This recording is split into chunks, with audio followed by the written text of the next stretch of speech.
한 주간 선교지 방문 잘 다녀왔습니다. 작은 두 섬 인도네시아에 빈민사역과 학교사역 하시는 세 가정을 찾아뵙고 격려하고 왔습니다.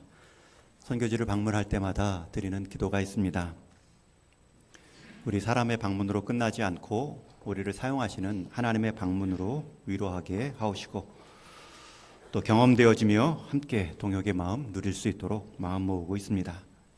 그저 거리적으로 함께 옆에 있어 주었던 사람이 아니라 관계적으로 곁에 있는 한 동역자가 늘어났다라는 마음을 줄 수 있도록 애를 쓰고 있습니다. 오늘 말씀의 제목처럼 옆에 있는 사람과 곁에 있는 사람의 이 뉘앙스는 좀 다릅니다. 옆에 있다라는 말은 주로 거리감을 뜻하지요. 거리가 좀 가깝게 있는 사람을 말하고, 곁에 있다라는 말은 관계감을 말합니다. 또 한 가지 차이가 있다면, 옆에 있다라는 말은 사람과 사물 둘 다 쓸 수 있지만, 어떤 사물 옆에 있다, 사람 옆에 있다. 그러나 곁에 있다는 말은 주로 사람에게만 쓰는 표현입니다. 거리감으로 가까이 있을 때는 옆에 있다. 관계적으로 가까이 있을 때는 곁에 있다. 그래서 어떤 사람은 옆에 사람은 많이 있지만 곁에 사람이 없는 사람도 있습니다. 자기 곁을 내주거나 누구의 곁에 깃들이는 관계의 깊이를 경험하는 사람이 없지요. 또 어떤 사람은 옆에 주변에 사람은 없는 것 같지만 자기 곁을 많이 나누고 많이 품어주고 또 누군가의 곁에 깃들이는 사람도 있습니다. 여러분, 우리 인생의 풍성함은 결국 내 옆에 얼마나 많은 사람이 있느냐가 아니라 내 곁에 얼마나 많은 사람이 품겼고 내가 누군가의 곁에 얼마나 많은 위로를 받았는가로 결정 날 것입니다.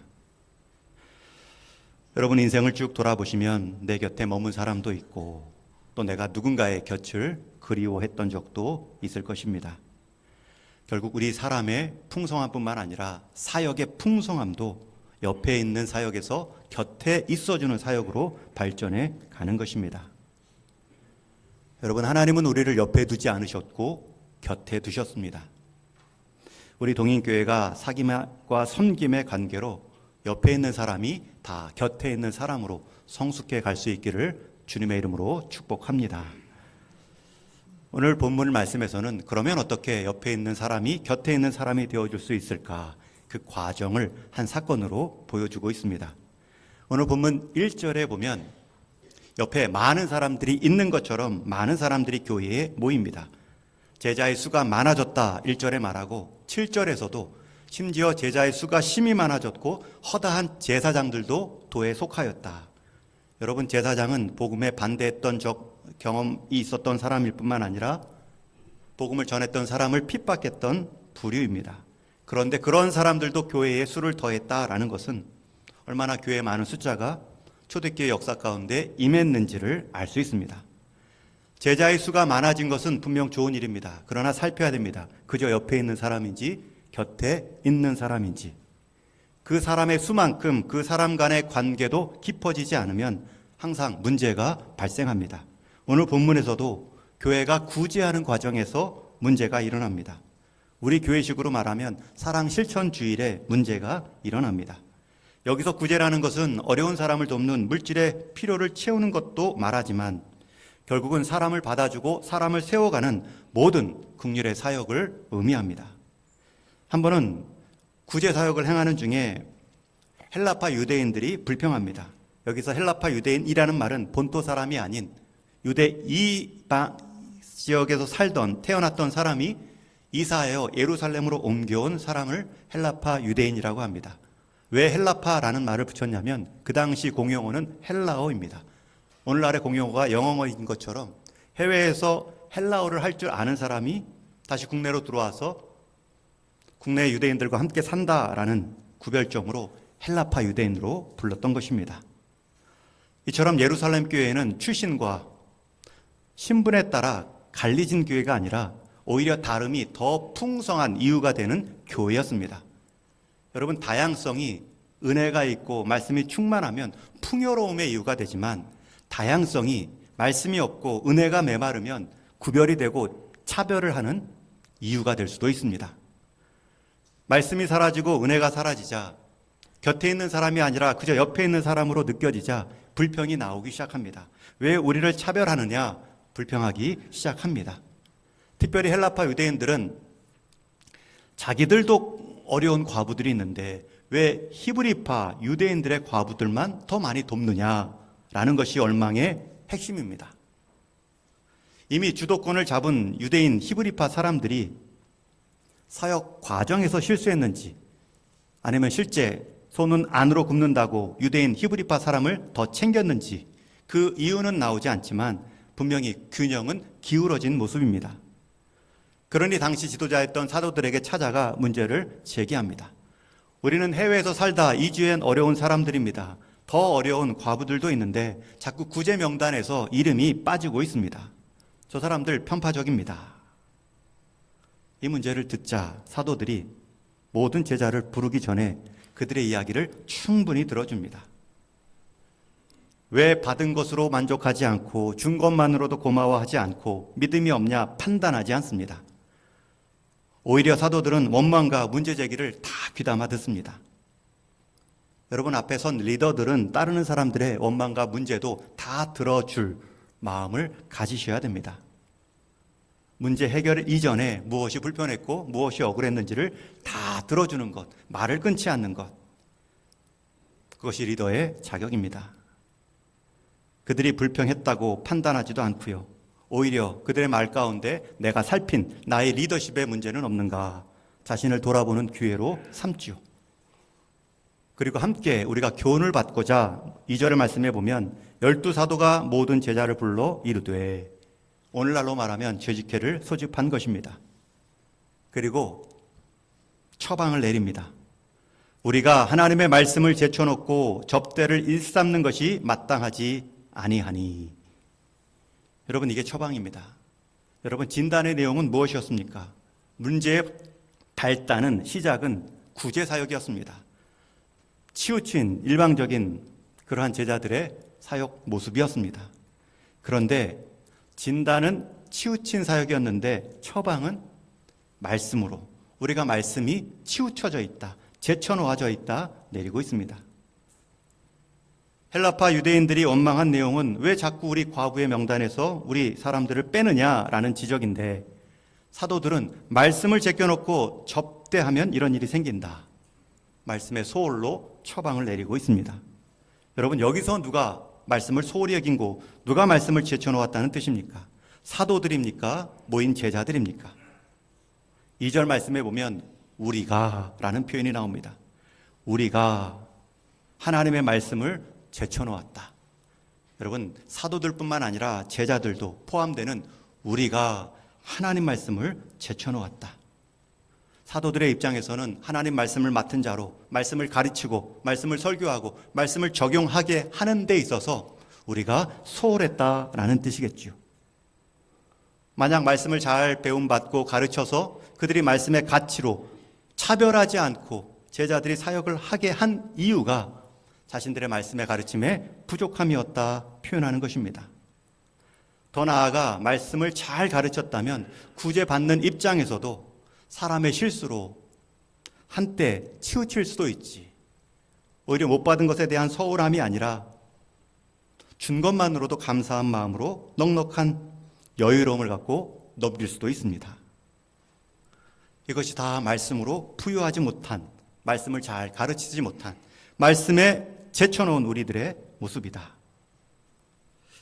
사도들은 헬라파 사람들부터 원망조의 이야기를 들으며 누가 구제할 때에 그렇게 편파적으로 했는지 그 편파적으로 행한 사람들을 찾아내거나 책망하지 않았습니다.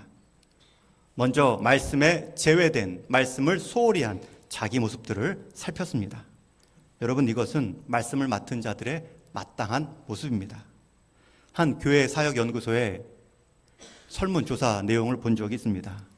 여러분 교회를 옮기거나 새가족들이 교회를 찾아 정착할 때 어떤 교회의 기준으로 한 교회를 결정하냐면 교회를 처음 등록할 때의 기준은 절반 이상이 목사의 설교라고 말합니다. 대부분은 하나님의 말씀, 설교를 듣고 판단한다고 하죠. 그런데 이미 한 교회를 택하면 오래 정착하는 그 기준은 또 절반 이상이 그 교회 안에 교제라고 합니다. 말씀을 통해서 교회를 선택한다면 그 교회에 오래 머무르고 성숙과 성장을 경험하는 기준은 성도의 교제라는 것입니다. 여러분, 그러니 저와 여러분 함께 다 잘해야 됩니다. 말씀을 맡은 자들은 말씀을 신실하게 준비하고 전하는 일을 감당하고, 또 여러분들은 말씀을 맡은 자로서 말씀대로 생활하고 말씀의 가치를 삶의 현장에서 지켜내고, 그것을 보는 사람들이, 새가족들이 위로를 받고 어떻게 살아가야 될지를 힘을 얻는다는 것이죠. 그래서 사도들은 자신들의 책임을 먼저 살핀 후에 우리가 말씀을 제쳐놓았다, 그 말씀의 대상으로 너희 제자들도 제쳐놓았다라고 말하죠. 그들에게 있어서 말씀이 제대로 들려졌다면 절대 치우치는, 사람을 가르는 사역은 하지 않았을 것입니다. 자기와 관계가 많다고 더 그 관계에 몰아주거나, 자기가 싫어한다고 그 사역을 소홀히 하거나 그런 일들을 하지 않았겠지요.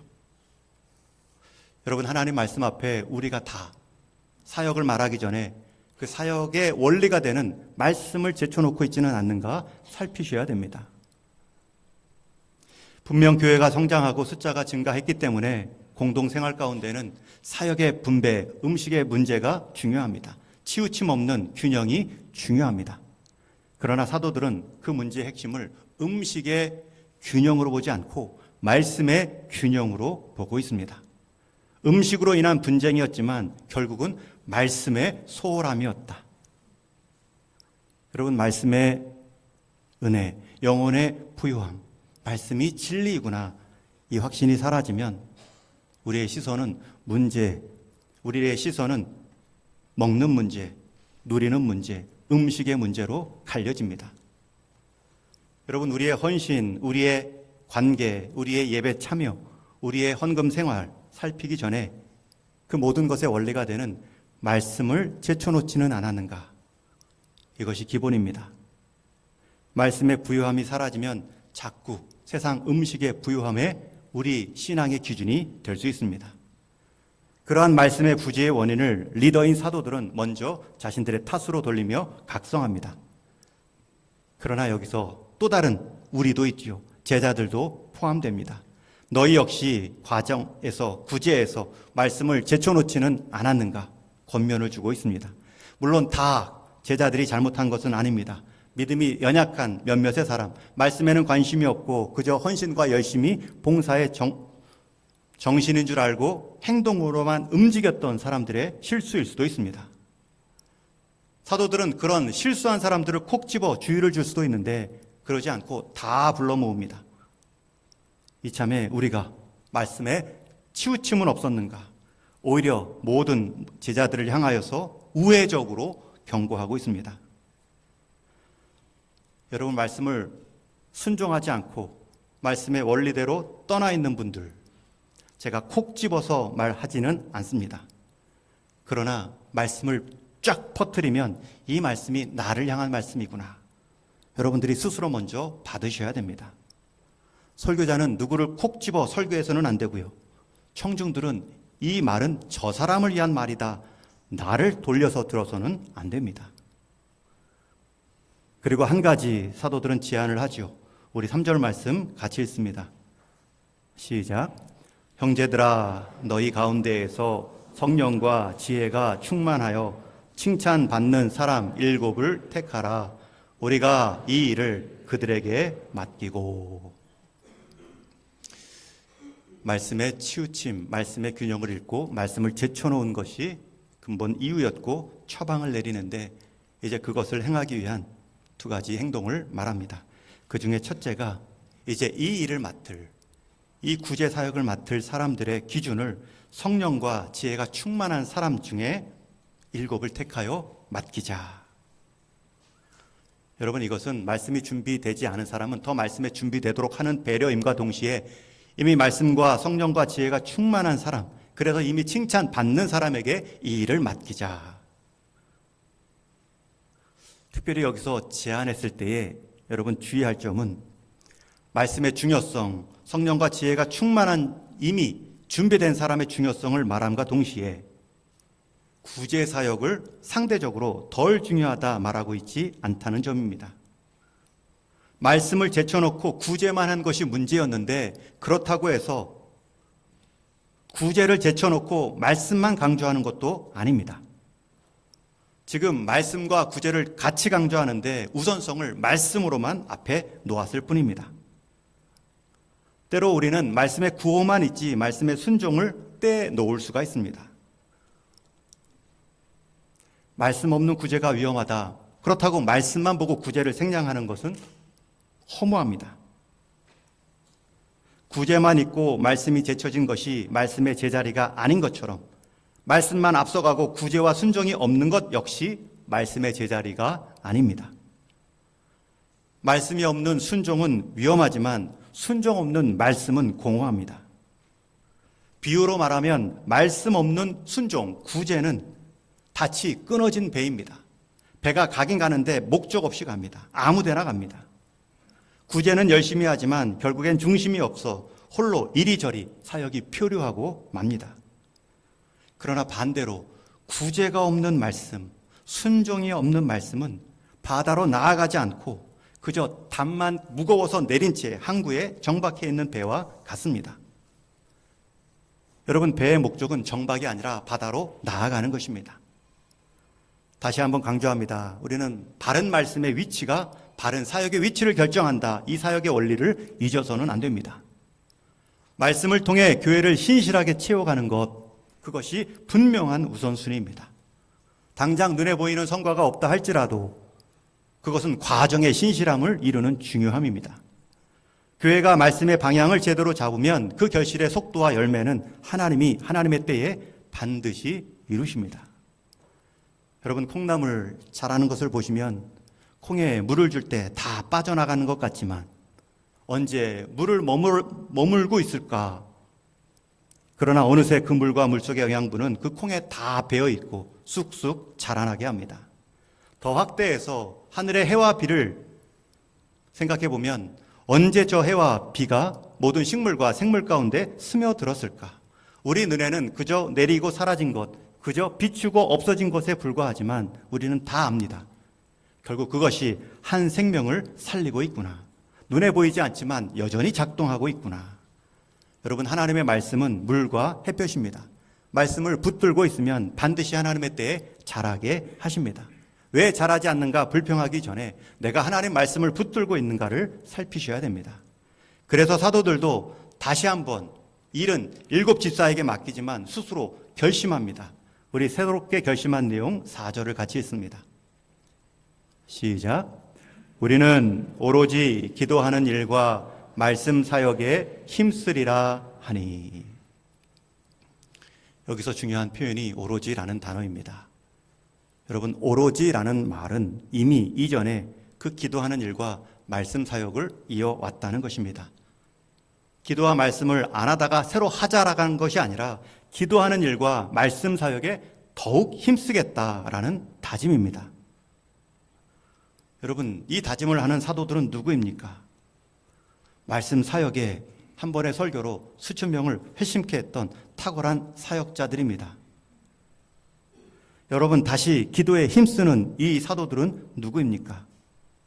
기도를 통하여서 치유했던, 하나님의 역사를 보았던, 기도의 방석을 이미 충분히 깔았던 사도들입니다. 그런 일꾼들이 다시 한번 기도와 말씀에 오로지 헌신하겠다 다짐하고 있습니다. 여러분, 혹시 말씀 사역에 나는 이 정도면 충분해, 읽을 만큼 읽었어, 암송할 만큼 암송했어 라고 멈추신 분은 없는지요? 여러분, 혹시 기도하는 일에 기도를 안 하셨다 하시라는 말씀이 아니라 여러분들이 지금 기도했으니 기도는 나는 충분히 했어 라고 여기시는 분들이 계시다면 여러분, 이 사도들의 다짐을 다시 들으셔야 됩니다.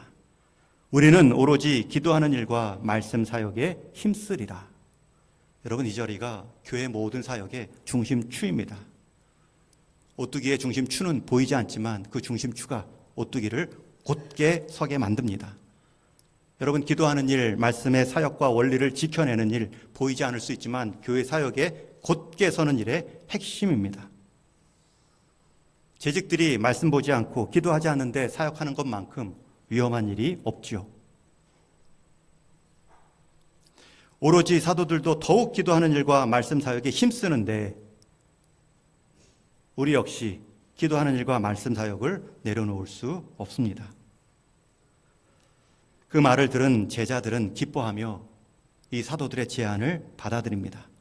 그리고 두 가지 제안을 했죠. 당신들 제자들은 7 집사를 택하여 사도들로 앞에 세우면 우리는 안수하여 그들과 함께 사역을 이어가겠습니다. 그래서 실제로 바로 제자들은 7 집사를 선택합니다. 그 이름이 5절에 7명 모두 한 명 한 명 거론되고 있습니다. 이름과 출신, 배경은 다 달랐지만 공통점은 믿음과 성령이 충만했다. 직분을 세웠으니 성령 충만한 자가 아니라 이미 믿음과 성령이 충만하여 칭찬받은 사람을 세웠을 뿐입니다. 3절에도 사도들이 집사를 세울 때 분명한 조건을 말합니다. 너희가 일꾼을 뽑을 때의 조건은 성령과 지혜가 충만한 자라야 할 것이다. 그리고 반드시 칭찬 듣고 있는 사람을 뽑으라. 직분을 주었으니 칭찬받는 것이 아니라 칭찬받는 사람들을 더 칭찬할 일을 할 수 있도록 직분을 주는 것이죠.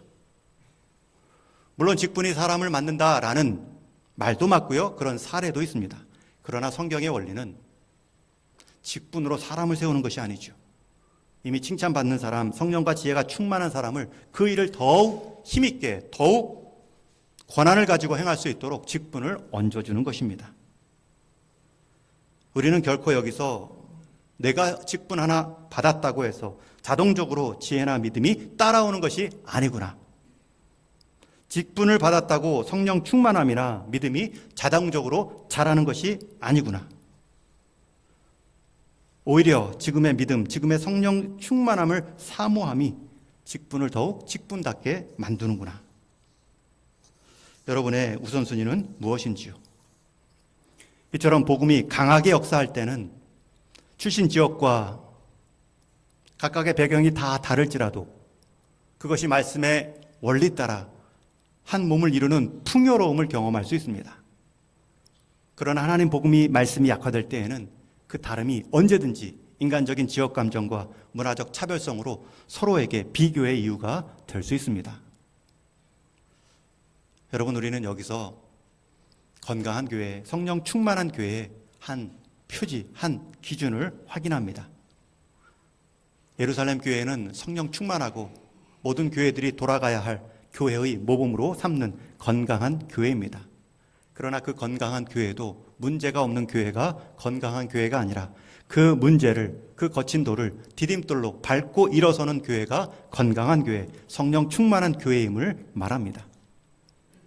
여러분, 문제없는 성도가 건강한 성도가 아니라 문제를 만났을 때 그 문제를 극복하고 더 강해지는 성도가 건강한 성도입니다.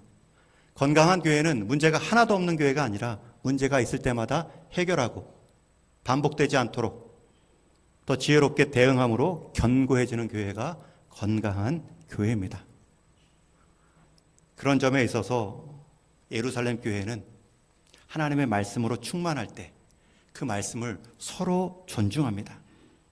제자들은 사도들의 설교, 7 집사를 세우라는 그 가르침을 하나님의 뜻으로 받고 바로 순종했습니다. 그리고 세운 7명의 집사들을 사도들 앞에 데려왔을 때 사도들은 그 7사람을 또 심사한 것이 아닙니다. 그들의 행위 역시 하나님께서 이루신 하나님의 역사로 인정하고 그저 안수하고 세웠을 뿐입니다. 여러분, 이 모습이 얼마나 아름답습니까? 교회 안에서 말씀의 독점이 없습니다. 일방적인 가르침의 통로가 아닙니다. 서로 배우고 서로 일깨워 주는 것입니다. 하나님의 말씀을 증거할 때 여러분들이 하나님의 말씀으로 들으셔야 됩니다. 그리고 여러분들이 하나님의 말씀을 받고 순종할 때 그것을 하나님의 사역으로 인정하는 것입니다. 일방적이지 않죠. 그런 점에서 저는 행복한 목회자입니다. 제가 설교하는 이 자리도 행복하지만 설교한 말씀을 갖고 살아내는 우리 성도님들이 계시기 때문에 그 모습을 보며 저는 도전받기 때문에 행복합니다.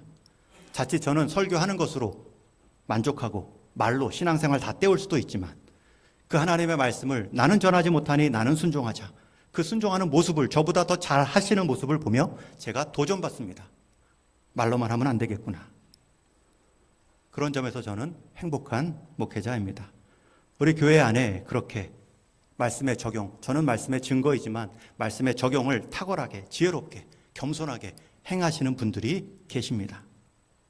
그런 분들을 잘 살펴보십시오. 그런 분들을 잘 닮아가십시오. 그런 분들을 꼭 교회 재직 앞으로 세워놓으시고 여러분 유익을 얻으십시오. 이렇게 초대교회는 최초의 분쟁거리를 지혜롭게 극복함으로 그저 옆에 있는 사람이 아닌 곁에 있는 사람으로 한 걸음 더 나아갑니다. 제가 지난주에 선교지에 있을 때 시 하나를 읽었습니다. 이문재 시인이 쓴 제목이 문자 메시지라는 제목의 시인데 매우 짧습니다. 형 100만 원 붙였어. 내가 열심히 번 돈이야. 나쁜 데 써도 돼. 형은 우리나라 최고의 시인이잖아. 모두 사행으로 된 문자 메시지라는 제목의 시입니다. 형 100만 원 붙였어. 내가 열심히 번 돈이야. 나쁜 데 써도 돼. 형은 우리나라 최고의 시인이잖아.